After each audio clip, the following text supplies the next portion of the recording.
गर्मियों के दिन और लंबे पावर कट पंजाब के घर घर में परेशानी का सबब बनकर रह गए हैं। इसी पर अपनी चिंता व्यक्त करते हुए दैनिक सवेरा के मुख्य संपादक श्री शीतल विज लिखते हैं, पंजाब में इस बार जो बिजली संकट की विकटता है और जिस तरह के पावर कट लग रहे हैं, ये लगभग 4 वर्ष के बाद हो रहा है। जब लंबे लंबे बिजली कट लगते हैं तो लोगों के असंतोष का अंत नहीं होता। इस बार इन बिजली कटों से परेशान होकर घरेलू और औद्योगिक खपतकार सड़कों पर प्रदर्शन करते भी दिखाई दे रहे हैं।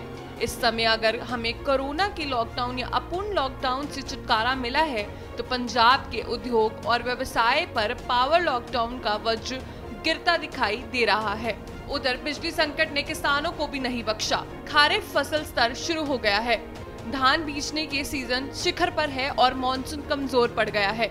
इधर बढ़ती गर्मी में बिजली उत्पादन इतना घट गया है कि निरंतर राज्य में 1500 मेगावाट बिजली की कमी बरकरार है। ये कितनी विसंगत है कि 6 राज्य में थर्मल प्लांट्स लगे हैं। लहरा मोहब्बत रोपर, रंजीत सागर, राजपुरा थर्मल प्लांट, तलवंडी साबो और जीवीके लिमिटेड, और इन सभी में इनकी जनरेशन कैपेसिटी से कम उत्पादन हो रहा है।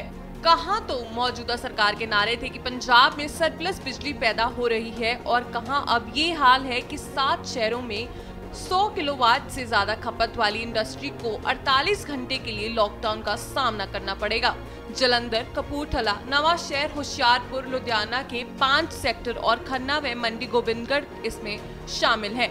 48 घंटे के इस लॉकडाउन को जो लोग तोड़ेंगे और अपनी इंडस्ट्री चालू रखेंगे, उनका बिजली कनेक्शन काटा जा सकता है। इस पर उद्यमियों और स्टार्टअप व्यवसायों के रोष और शिकायत का अंत नहीं।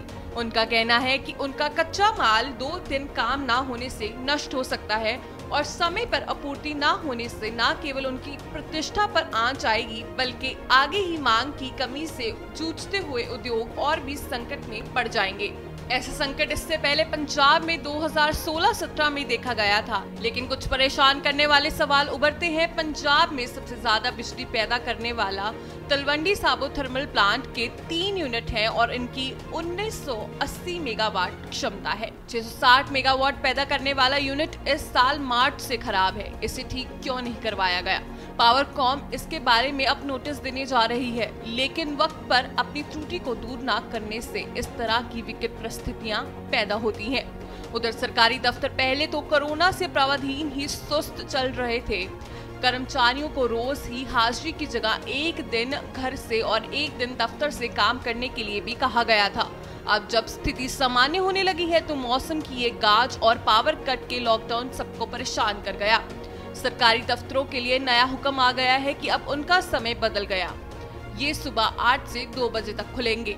इस प्रकार जिस काम को तेजी से करते हुए मौजूदा सरकार से उम्मीद की जा रही थी कि वह चुनाव कोड लागू होने से पहले ही बकाया महीनों में तेजी से काम करते हुए अपना बकाया एजेंडे को पूरे कर लेंगे, अब उसमें मौसम की ये विकटता और बिजली की ये कमी खलनायक बनकर उभरती नजर आ रही है। इधर किसानों को भी मुद्दा मिल गया। बिजली न मिलने पर किसानों ने हाईवे रोकने का फैसला कर लिया, क्योंकि धान बिजाई को 8 घंटे बिजली नहीं मिल पा रही और हाईवे को शुक्रवार को कई जगह रोकने का मंसूबा रहा। बिजली कट से दुखी लोग जिलों में प्रदर्शन करते नजर आए और बिजली शिकायत केंद्रों में शिकायतों के अंबार लगे रहे, जिसे सुनने की परवाह किसी ने नहीं की।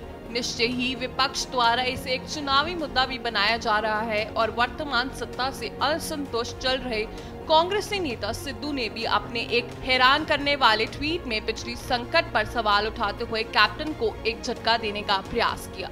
खैर, राजनीति तो दैनिक जरूरतों की पूर्ति में भी जब घुसपैठ कर लेती है तो इससे आम आदमी की परेशानियां और बढ़ जाती हैं। ये कोई छिपाने वाली बात नहीं। शीतल विज।